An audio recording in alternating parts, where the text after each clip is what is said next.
it's true. All right, so I'm a little late to this controversy. I was reading about it and looking at the pictures last week when everyone was talking about it, and I'm like the guy that comes in to the joke late and makes a fool of themselves. No, but Sydney Sweeney did this ad campaign for American Eagle, and in it she's wearing their denim products, both jeans and jean shirt.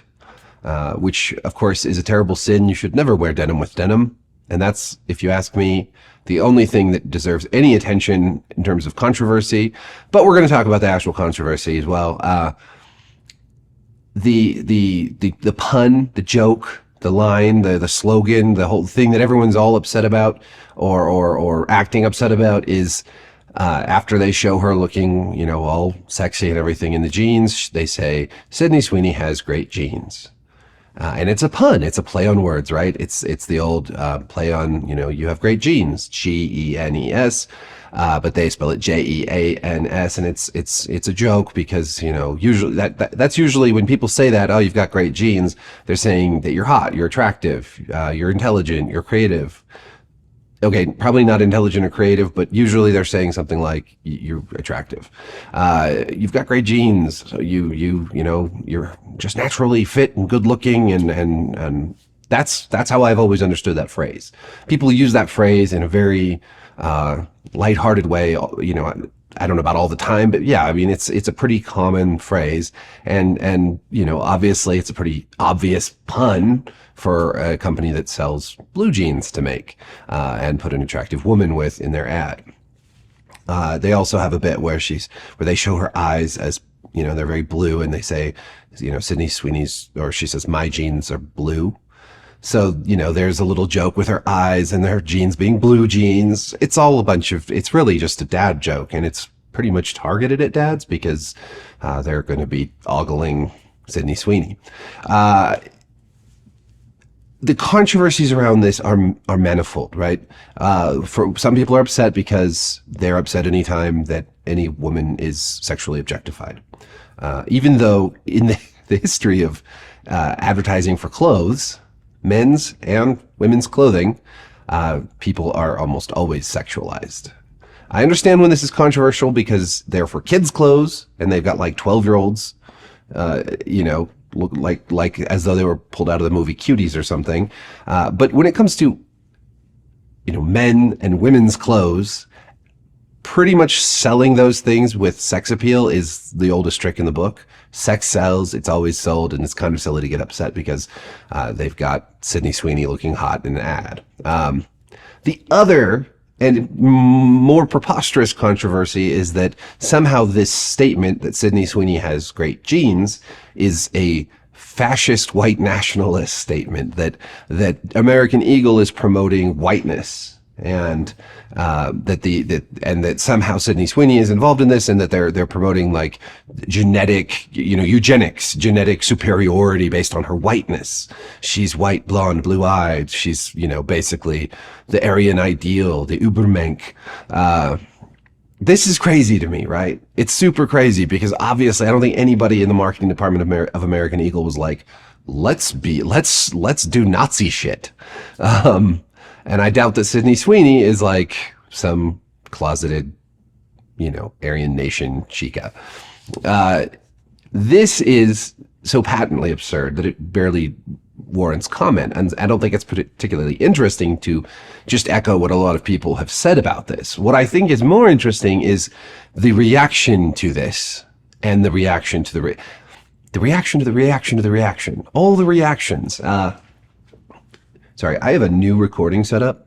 I'm in a different office. I've got it all fancied out, and I'm like monitoring different monitors. So if my eyes if I keep turning around and looking at stuff, it's because I'm making my first video with this setup. Anyways, the reaction to some angry people on TikTok and Twitter and Blue Sky and a couple op-eds. I didn't even see that many op-eds. Like, I looked around for all the angry liberals who were saying this, and it's mostly just like 24-year-olds on TikTok and shit. There aren't a lot of journalists writing op-eds that are like, American Eagle is basically Hitler. You know, I didn't see a lot of that, but I did see a lot of people latching on to these reactions from leftists and whatnot. There was a bunch of people on the right who are like, you know, posting photographs outside of American Eagle, or like, you know, just like going crazy all gaga for Sydney Sweeney, like ha ha ha, like those stupid liberals, like we're poning the libs, the libtards.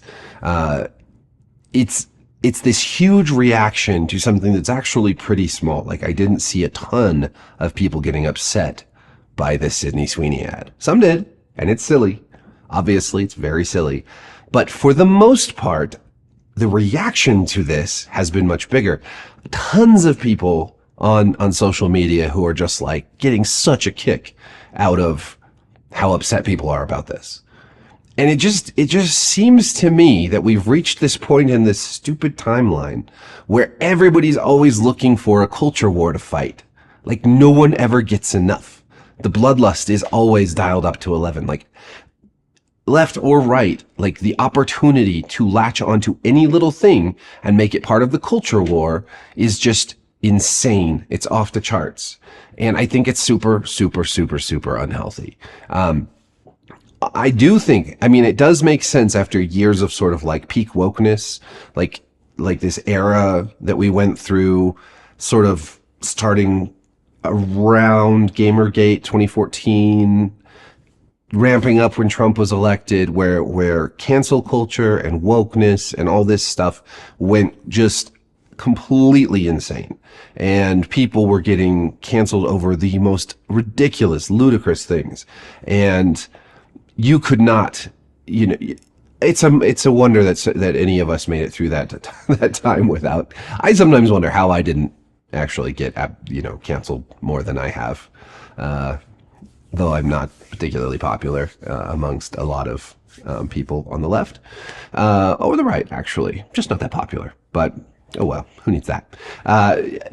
It was so crazy that it's not beyond. You know, it's pretty easy to understand why people have now reacted so strongly to any whiff of wokeness, any whiff of like this overreaction on the left. But it's also just the same old game. Like, here we are again, just playing politics, but now it's just everywhere. Like, I hate to say it, but I just miss the days when, you know, an ad like that could air and people would be like, yeah, she looks good in those jeans. Although she's more of a tits girl than an ass girl, so maybe jeans isn't exactly the right thing for her to be modeling, but whatever. I just miss the days when people could just sort of shrug it off, not even think twice about it, where like you only got lectured about, you know, over-sexualizing women in gender studies classes, and it wasn't sort of just everywhere and in your face all the time, and we didn't have this huge reaction on the right where people are just like, I don't really understand conservatives anymore. Maybe that's another thing. Like, there was a time when this sort of stuff was in the crosshairs of conservatives. Like, they were the ones that were upset about sexualized ads and about anything with anything with a whiff of sexuality to it.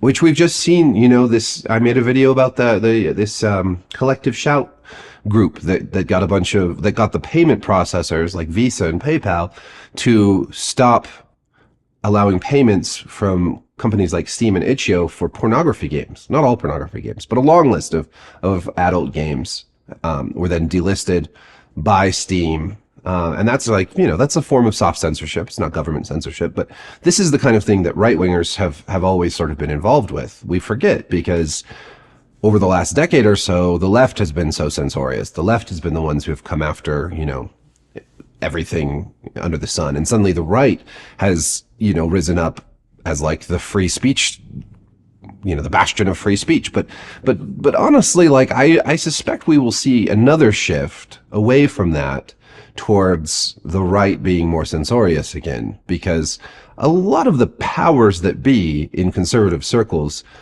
aren't too thrilled about like sexy stuff. They're not too thrilled about like porn or you know, any of that stuff. You know, there's still a strong current of Christianity and modesty and those sorts of, you know, family values and all that on the right.